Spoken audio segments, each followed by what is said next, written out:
अंदर आने देना और ना ही किसी को बाहर जाने देना, समझे? ठीक है सर। ठीक है साहब। आओ हवलदार। ओके चलो ड्राइवर।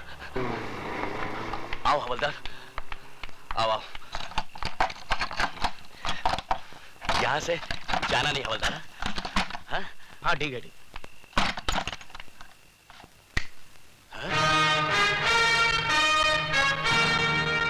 तो तुम यहाँ कैसे आए? मौत कहीं भी आ सकती है। मेरी मौत नहीं, तेरी मौत तुझे यहाँ खींच लाई। मुझे बचाने के लिए तो बाहर हवलदार खड़ा है। आज हवलदार तो क्या, तेरा एसीपी डीसीपी कोई भी आ जाए, आज तुझे कोई बचा नहीं पाएगा। हवलदार!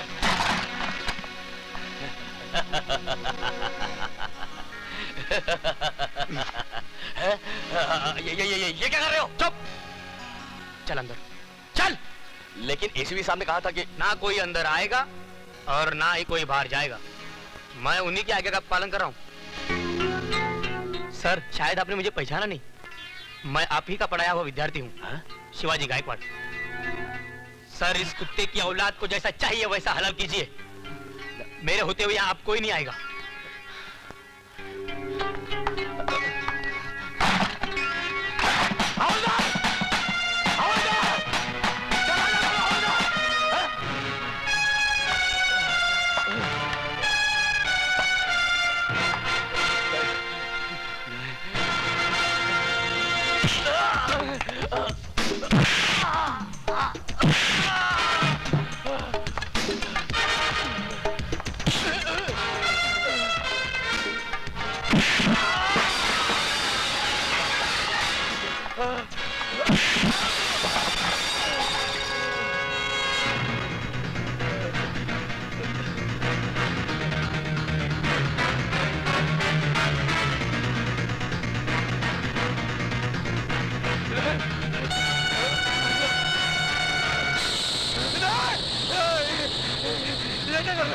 वही जो 7 साल पहले मुझे करना चाहिए था।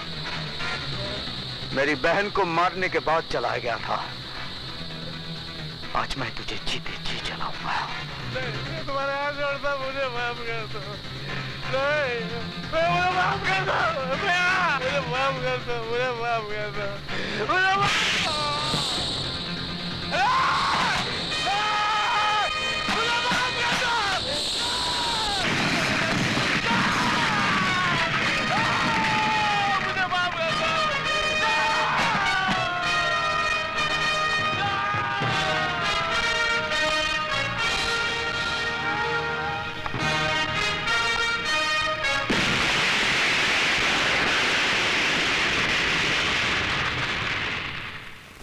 क्या?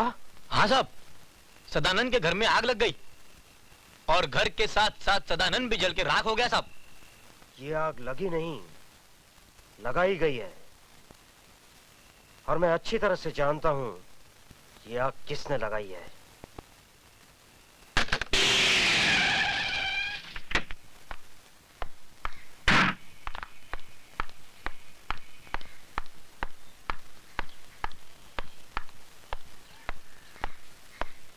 सर, विजय सक्सेना कहाँ है? सर वहां लॉकअप में।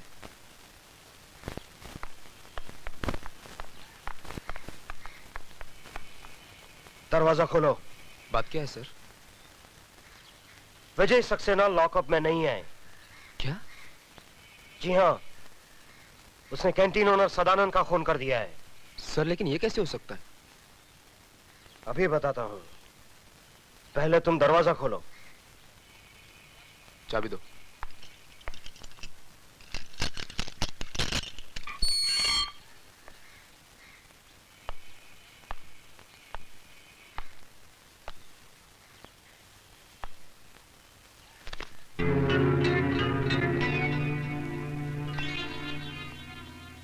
देखा? अब बताइए इंस्पेक्टर विशाल, कहाँ है आपके मिस्टर विजय सक्सेना? मैं यहाँ हूँ। हाँ? तुम लॉकअप से बाहर क्यों हो? क्या पुलिस स्टेशन में मुतना भी मना है? ये सब एक नाटक है, नाटक, ढकोसला है, एक चाल है विजय सक्सेना। तुम्हें पुलिस स्टेशन से छोड़ा गया है ताकि तुम कत्ल करके वापस पुलिस स्टेशन आ जाओ। ठीक वैसे ही जैसे तुमने कालीचरण को छोड़ा था। What do you mean? Mister Phadke, मैं बेगुनाह होकर भी सजा भुगत कर आया हूं और तुम गुनहगार होकर भी सजा नहीं भुगतना चाहते हो। कानून भले ही तुम्हें छोड़ दे, लेकिन मैं तुझे सजा जरूर दूंगा। तू यहाँ से जिंदा वापस जाएगा तब ना।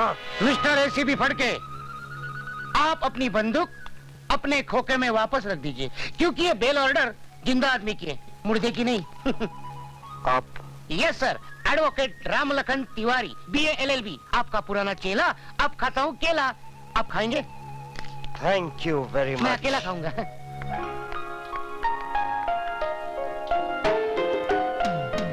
सुधा तुम?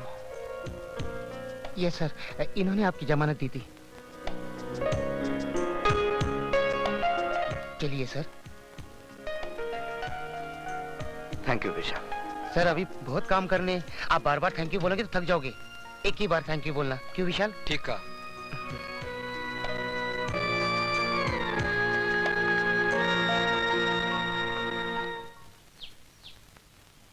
विजय, बस यही है तुम्हारे बगैर जिए हुए जिंदगी की दास्तान।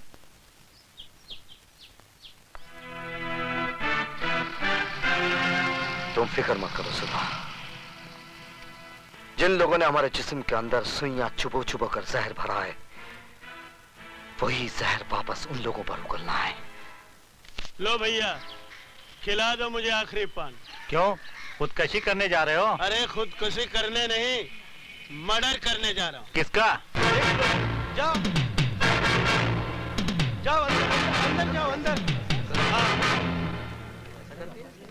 कहाँ घुसे चले आ रहे हैं आप लोग? तुम सबको यहाँ से निकालने के लिए। क्यों, क्या किया है हमने? अब ज्यादा बनने की जरूरत नहीं है। हमें पता चल चुका है तुम अपनी बेटी से धंधा करा रही हो। क्या?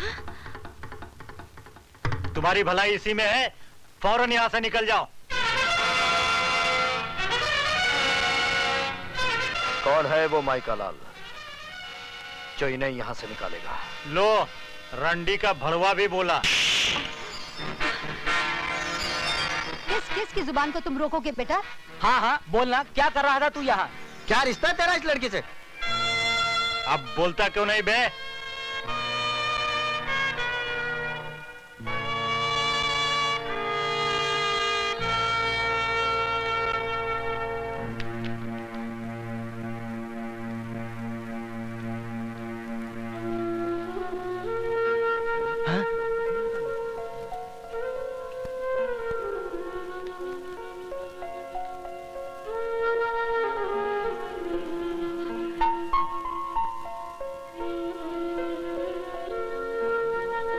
अब मुंह क्या देख रहे हो? दफा हो जाओ यहाँ से।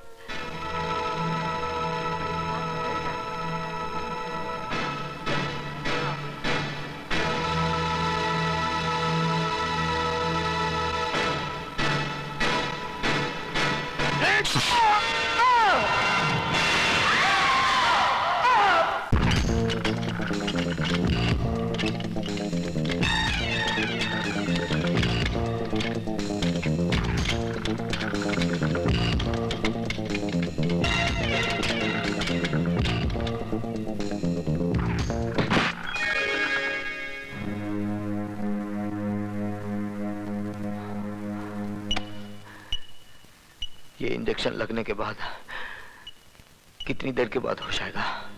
तकरीबन 3 घंटे बाद। और ये जख्म सीने में? सिर्फ 15 मिनट। फिर ये जख्म बगैर बेहोश के सियो, क्योंकि 2.25 घंटे में बहुत काम करना है मुझे। लेकिन सर, आपको दर्द बहुत होगा।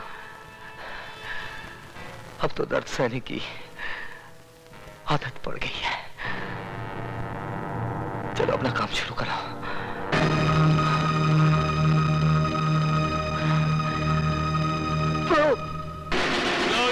चोपर उसके पेट में ऐसा घुसाया कि उसकी सारी हथेलियां बाहर आ गई। समझ लो उसका काम तमाम। अब यहाँ क्या कर रहे हो? जाओ अपनी शादी की तैयारियां शुरू करो। 7 साल से तुम्हारी बक बक सुनकर मेरा भेजा पक गया है चिरौंजी लाल। यही तो मुसीबत है, जब मामा चिरौंजी सच बोलता है तो दुनिया उसको झूठ मानती है। एक बार तो मेरी बात को सच मान लो और कल बारात की तैयारी करो। मामा चिरंजी लाल,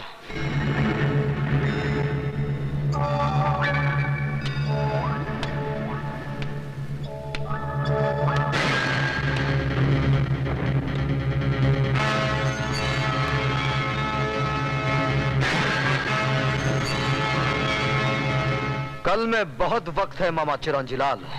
मैं आज ही तुम दोनों की बारात निकालता हूँ।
नहीं,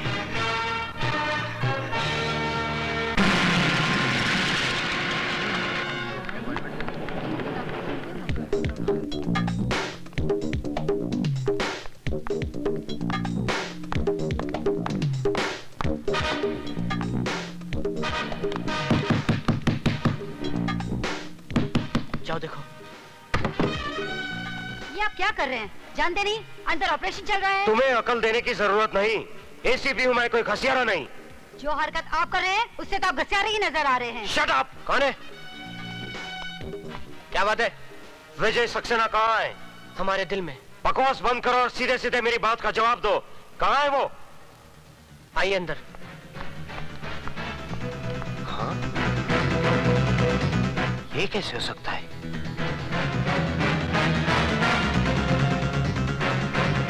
वो हमारे एक एक आदमी को मारता जा रहा है और तुम होके। तो क्या करूं? गिरफ्तार करने के लिए सबूत चाहिए नटवरलाल जी। 7 साल जेल में रहने के बाद वो सारे दाव पेच सीख गया है। कल का मामूली प्रोफेसर आज शेर बन गया है। तो तुम क्या चाहते हो? उस शेर के डर से मैं बकरी बन जाऊं और अपने बेटे को चूहा बना दूं? वक्त का तकाजा तो यही है कि कुछ दिनों के लिए आप कहीं आए जाए नहीं। मेरी मानिए तो मुझे भी अपने गांव जाने दीजिए और आप अपने गांव चले जाइए। सही कह रहे हैं खैरातीलाल जी। अपनी नसीहत अपने पास रखो फड़के। अगर मेरी बाई आंख फड़क गई ना तो मैं तुझे एसीपी की कुर्सी से उतारकर हवलदार की बेंच पर बैठा दूंगा, समझे? मैं तो आपके घर का कुत्ता हूँ, जहाँ चाहे बांध दीजिए। तो फिर जा किसी कोने में और दूम दबा के बैठ जा।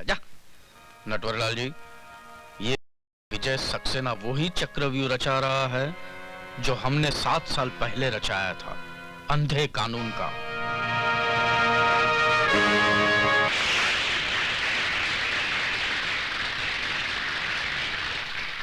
दोस्तों, आज मुझे ये कहते हुए बड़ी खुशी हो रही है कि हम सब लोग यहां जस्टिस चौधरी की रिटायरमेंट पर इनको खास सम्मान देने के लिए इकट्ठे हुए हैं।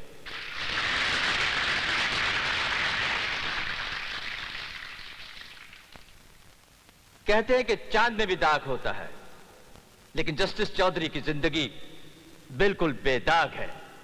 इंसान गलतियों का पुतला है, कभी ना कभी कहीं ना कहीं किसी न किसी मुकाम पर गलती कर देता है। लेकिन जस्टिस चौधरी एक ऐसी नायाब हस्ती है जिन्होंने आज तक कभी कोई गलती नहीं की। चाहे इनकी झोली को दौलत से भरने का लालच दिया गया हो, चाहे इन्हें या इनके बीवी बच्चों को मार डालने की धमकी दी गई हो, लेकिन ये हमेशा सच्चाई के रास्ते पर अड़े रहे। Give him a big hand, ladies and gentlemen.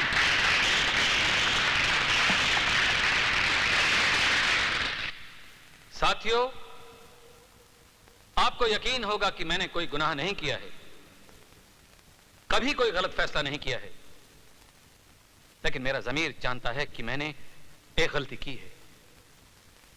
मैंने एक बेगुनाह को गुनाहगार ठहराया और एक गुनाहगार को छोड़ दिया।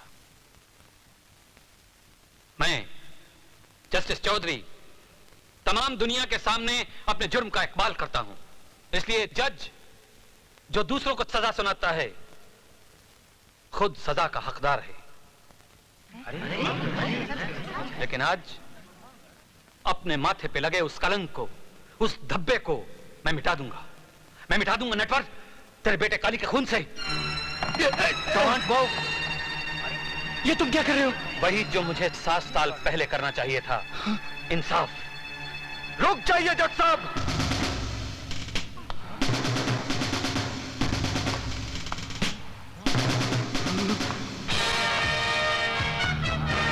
साल पहले आपने मेरे साथ नाइंसाफी की थी, आज वही फिर करने जा रहे हैं। यह कानून का नहीं, मेरी बहन का कातिल है। यह आपका नहीं, मेरा मुजरिम है और इसे सजा देने का हक सिर्फ मेरा है।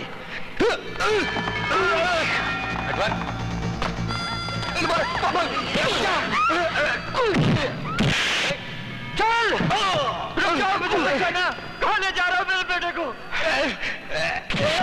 ऐसी जगह जहां मौत इसके सामने होगी और इसे बचाने वाला कोई नहीं होगा।